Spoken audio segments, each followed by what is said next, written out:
Are you a guy who's feeling lost in these menswear streets and wants to build a timeless wardrobe that turns heads?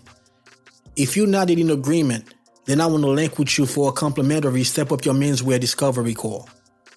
In this informative 20-minute session, I'll dissect your current fashion choices and identify where you might be missing out on opportunities to enhance your style game, all while staying true to classic menswear principles. Whether you're a professional, a businessman, or simply someone seeking to upgrade your style game, the Step Up Your Menswear Discovery Call is tailor-made for you. Book a slot on my calendar today by going to I'mNotAGentleman.com and click on the Work With Me tab. Peace. I'm Not a Gentleman is a production of ChaseandRider.com. Those things go hand in hand, so you can't possibly be sharp if your shoes are trash. It just doesn't work. So definitely pay a lot of attention to your shoes in 2024. And you don't have to spend a small fortune, man. Right now, we happen to be in a great time when it comes to shoemaking. To me, the sweetest spot is around $400 to $600, which is expensive. I ain't gonna front. But that's where you're going to have a lot of options open up to you. But you don't have to go that high, man. You can start around $200 and find yourself some really nice shoes. Yo, what up?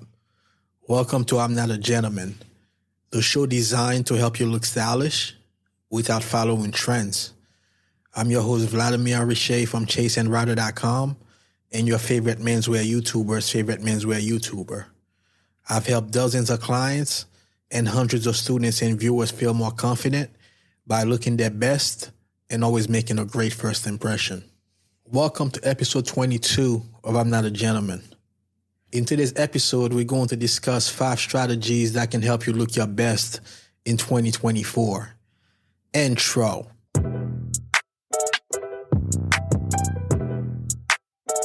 Back in that bag again. Whoa.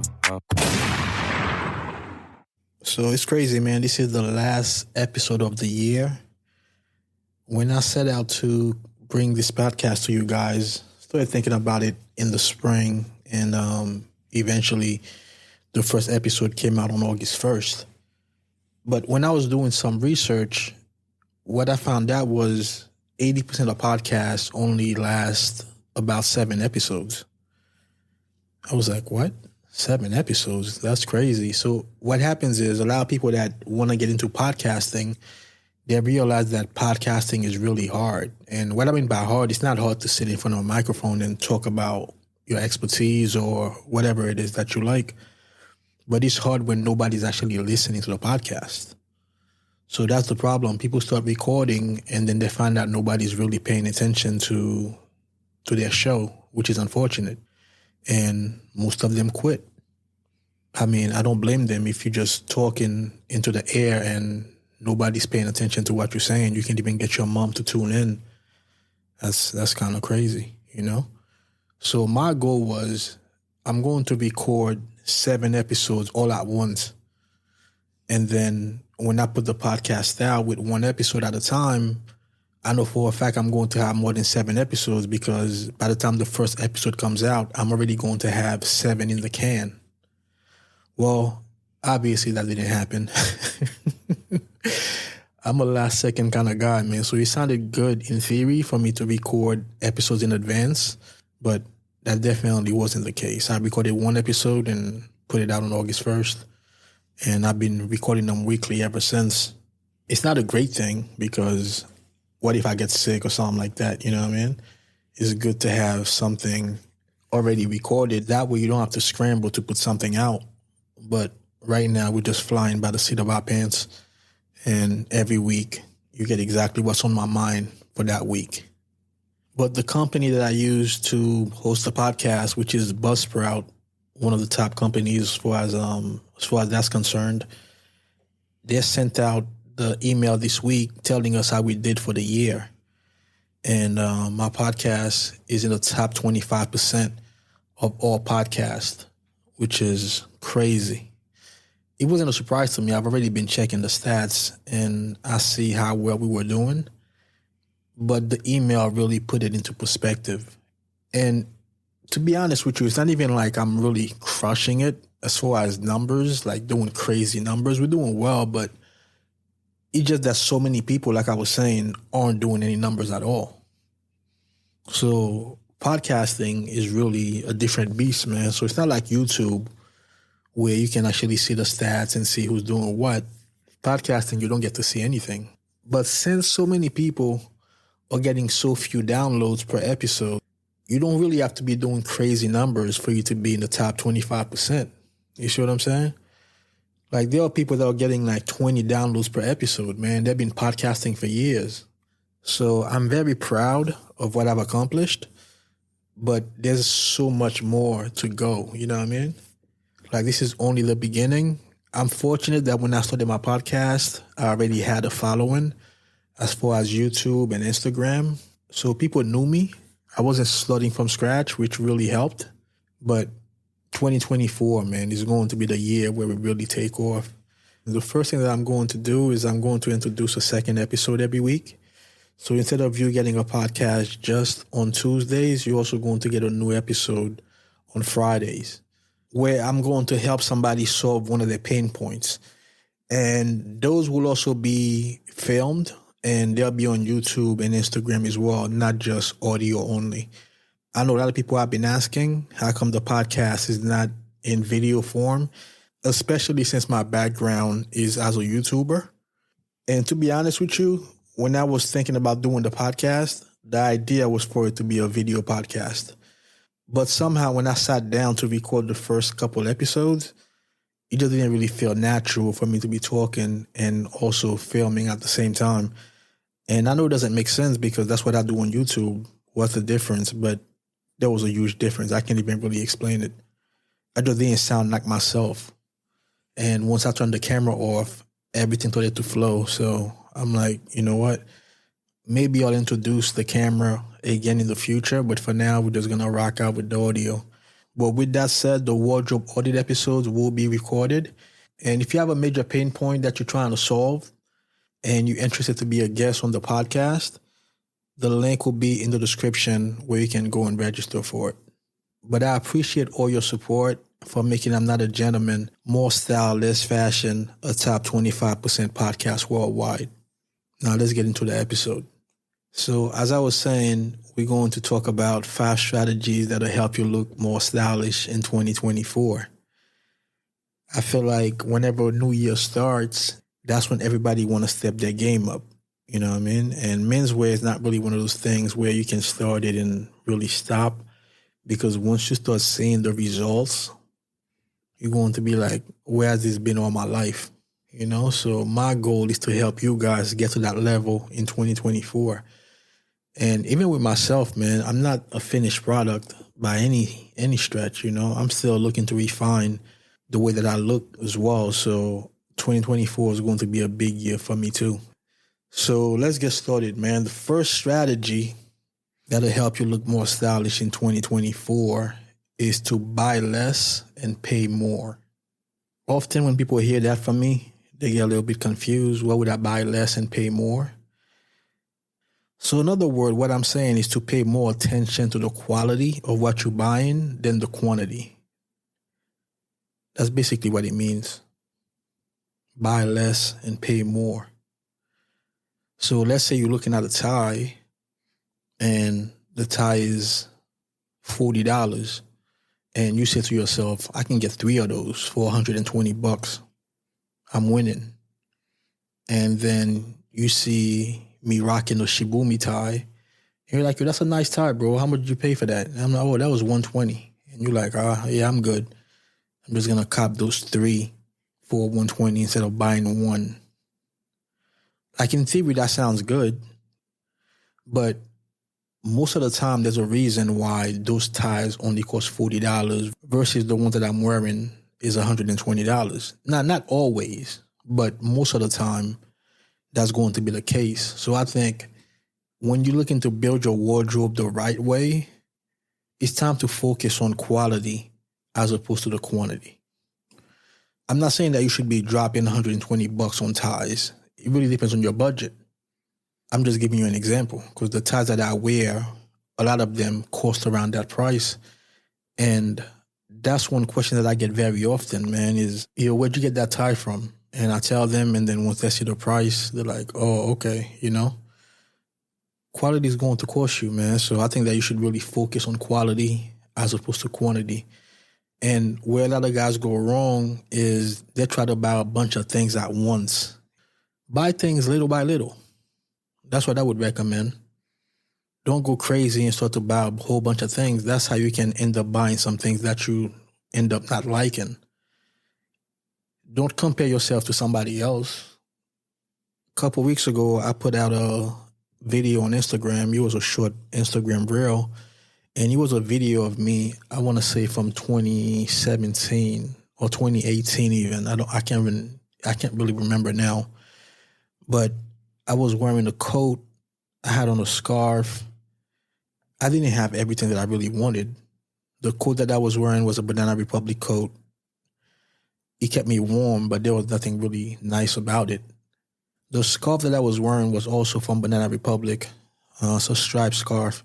I really used to like that scarf. I rocked it for a long time, but it's definitely not my style anymore.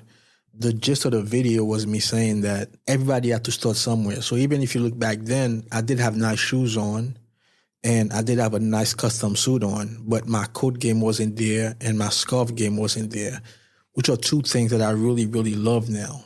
I take great pride in my coats and I take great pride in my scarves. But that's why you shouldn't be looking at somebody else and say, I want everything he has. You know what I mean? Because that person has to start somewhere too. I like to show people where I started. That way they can see that Rome wasn't built overnight. You should take things little by little, buy less, and pay more. Focus on one thing at a time and build your wardrobe piece by piece. Don't really put a timeline on it that you have to have everything right now. You know what I mean? Buy quality, and eventually you're going to look and be like, wow, I've acquired a lot of nice things. So that's number one. The second strategy to look more stylish in 2024 is to focus on more classic styles as opposed to following trends. I see it a lot, man. I know that I've made a few episodes about those topics where there are certain suits where the lapels are so skinny, the trousers are so slim, guys wearing skinny ties. All those things are dated. And yes, eventually they'll come back in style again, but is that the kind of game that you really want to play? Why not just wear something that you know that's not ever going out of style? That's why I love classic menswear, man. And I mentioned it before, it comes down more to preference as opposed to things really changing. For example, not every guy that's into classic menswear is going to wear his trousers the same.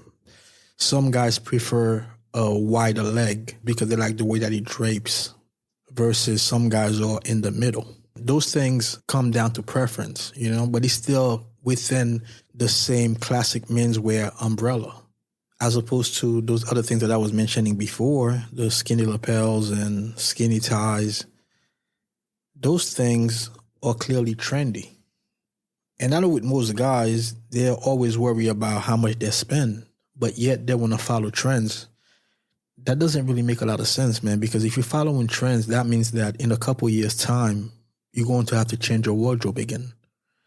Because those things that you liked a couple years ago are no longer in style. So you may not see it now, but if you accumulate all those things over time, you're spending a lot more money than if you were just buying classic things to begin with. Because those are going to last you longer, because you don't have to worry about changing them in a couple years. So if your goal is to be more stylish in 2024, that's a good place to start, man.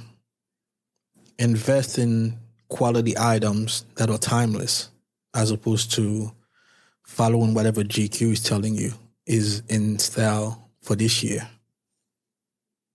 And I know it seems cool that you're wearing something that other people also have because that's the talk this year, but come on, man. We gotta do better than that. The third thing that you should focus on if being more stylish in 2024 is a goal of yours is to build a strong foundation. By building a strong foundation, I'm referring to your shoes. My framework that I teach my clients is called the ground up method, which is teaching them how to look sharp starting from the ground up. If you've listened to any episode of this podcast or watch any of my YouTube videos or you see me on Instagram, it's not a mystery to you guys that shoes are my favorite subject. Shoes are my first love. And I think that's where every man should start. So when I'm referring to the foundation, I'm looking at it as if we're talking about building a house. So to me, when you're talking about building your wardrobe and building a house, they're basically the same. So when you're building a house, you always start with the foundation. And when you're building your wardrobe, you should also start with the foundation. And the reason why the foundation is so important, of course, when you're building a house, the foundation is not the sexy part, right? You're thinking about the kitchen, thinking about the bedrooms, the flooring, and those type of things. But if the foundation is weak, all those things are irrelevant because the foundation is going to crumble. Now you don't have a house. And I feel the same about building your wardrobe. So you can have the nicest suits, the nicest ties, the nicest accessories. But if your shoes are bad,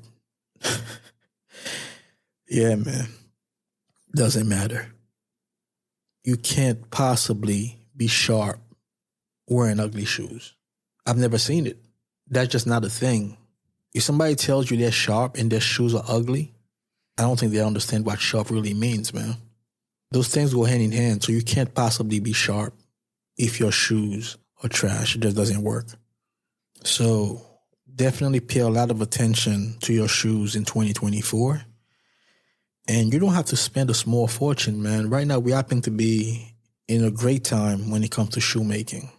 To me, the sweetest spot is around $400 to $600, which is expensive. I ain't gonna front. But that's where you're going to have a lot of options open up to you. But you don't have to go that high, man. You can start around $200 and find yourself some really nice shoes. I just put out a video about a month ago, the top 8 shoe brands under $300. So definitely check that out. I'll link it in the show notes. But yeah, man, build a strong foundation in 2024 and start wearing some nice shoes if you weren't doing that already. The fourth strategy that'll help you look more stylish in 2024 is to be extremely mindful of your neckwear. And I'm speaking about your ties.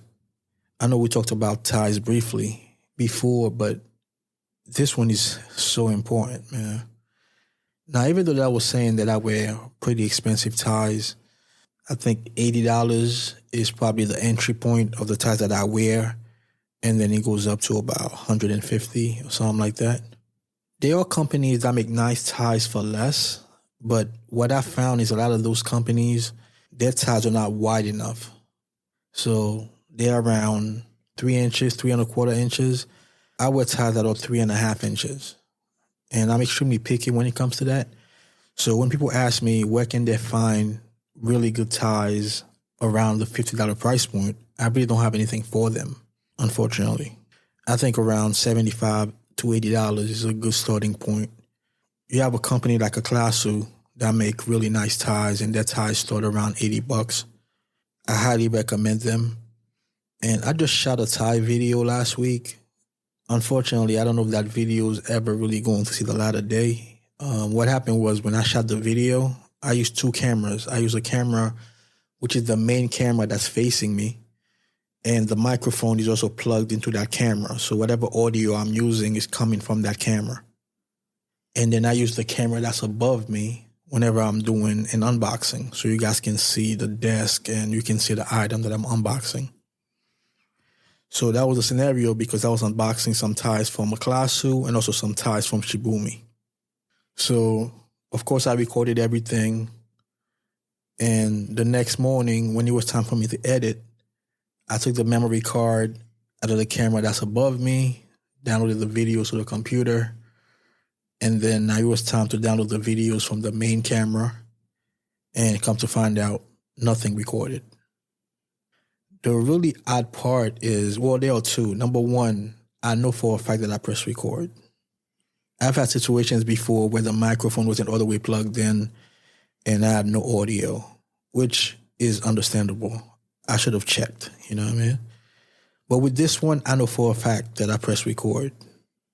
Nothing was recorded. And remember I was telling you that's the camera that also has the microphone. So even though I have the up top view of me unboxing the items, the audio is not going to be great because the audio is coming directly from the camera and not from a microphone. To make matters worse, that night was recycling night, so I threw out all the boxes. So even if I want to reshoot those videos, it's not really going to be much of an unboxing because there aren't any boxes.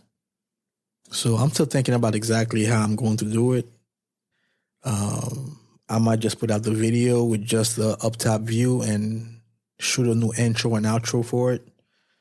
I mean, they are YouTube videos, or should I say YouTube channels where the people never show their faces. So it might be one of those type of videos, but I don't know. We'll see. We'll see what happens.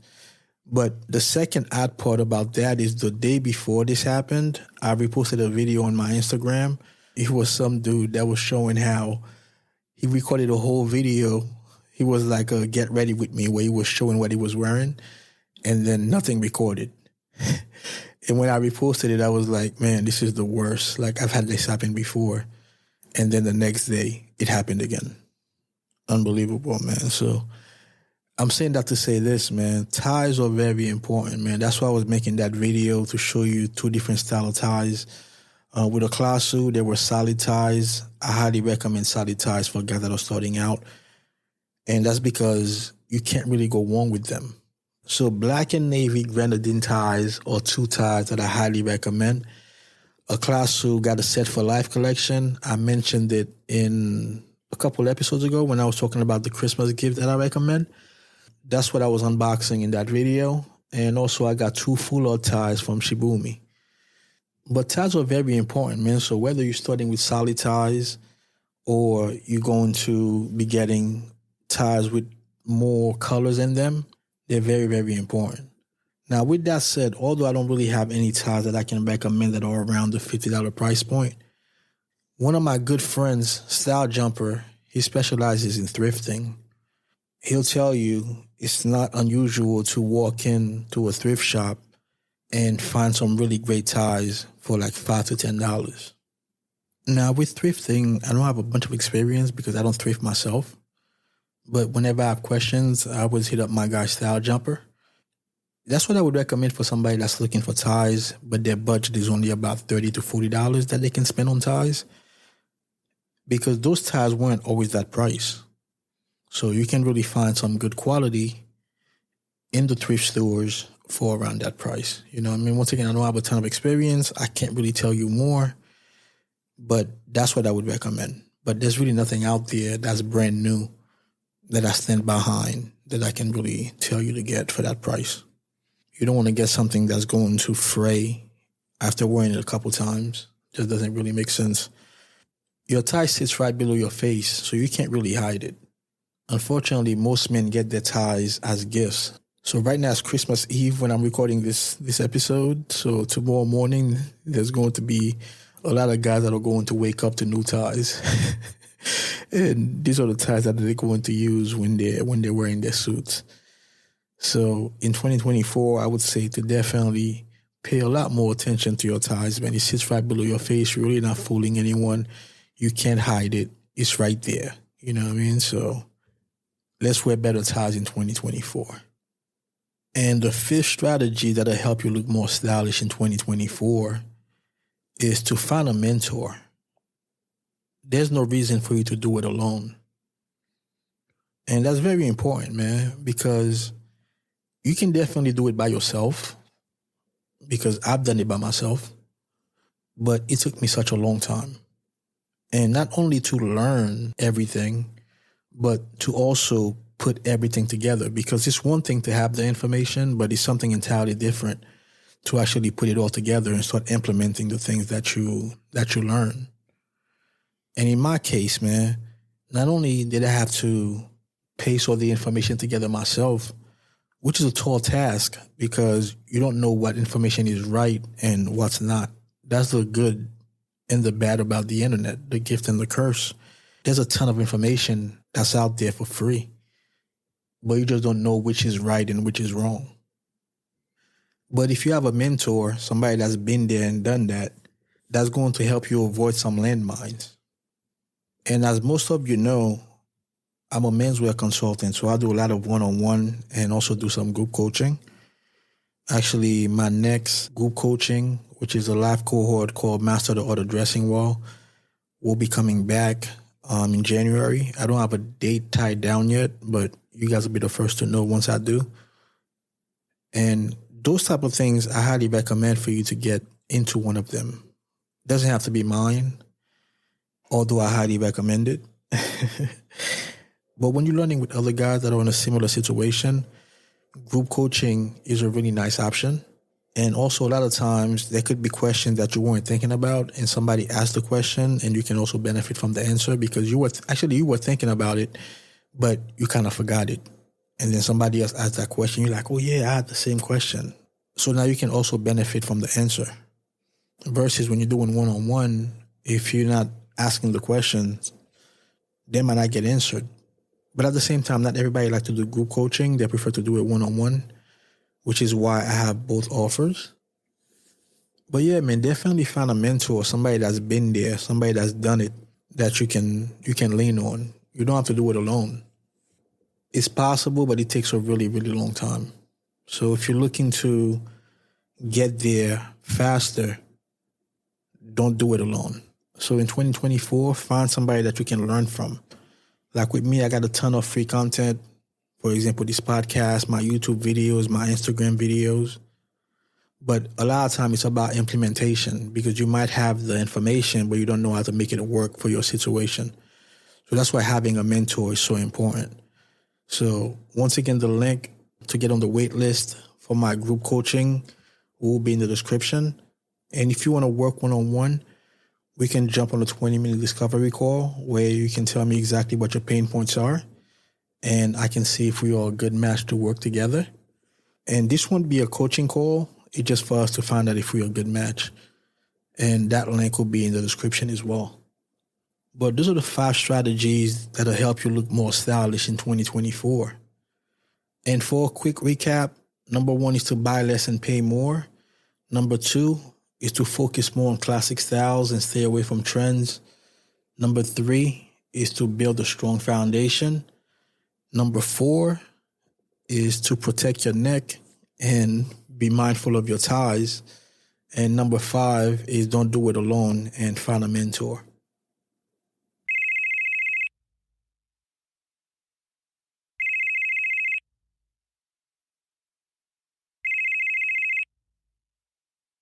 So this is the part of the podcast where I take your questions. If you want to participate, all you have to do is go to my website, imnotagentleman.com, click on the microphone on the lower right corner, leave your name and where you're calling from, and pose your question. This one here comes from my man Frank. Let's hear it. Good day, Mr. Riché.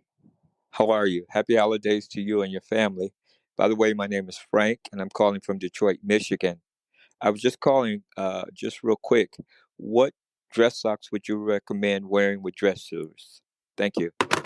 I get a lot of questions about socks, actually. So there are 2 companies that I recommend. The first one is Aclasu, and the second one is Boardroom Socks. There are other companies out there as well, but those are the 2 brands that I recommend.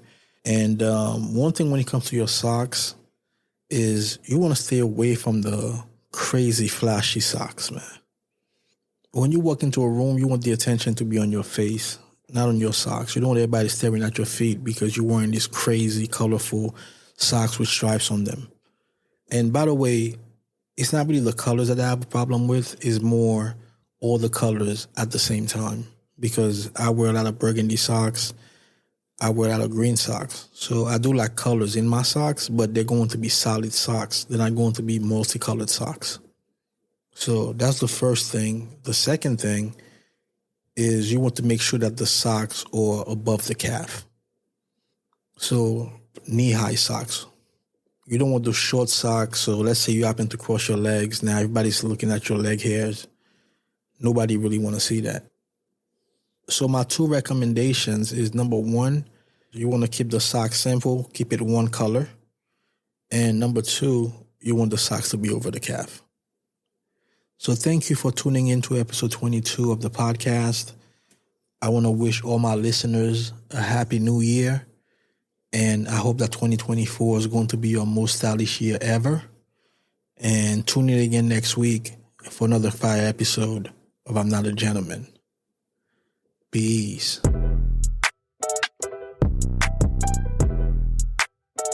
Back in that bag again. Whoa, yeah. Hey. Back in that, yeah. Tell them to watch it.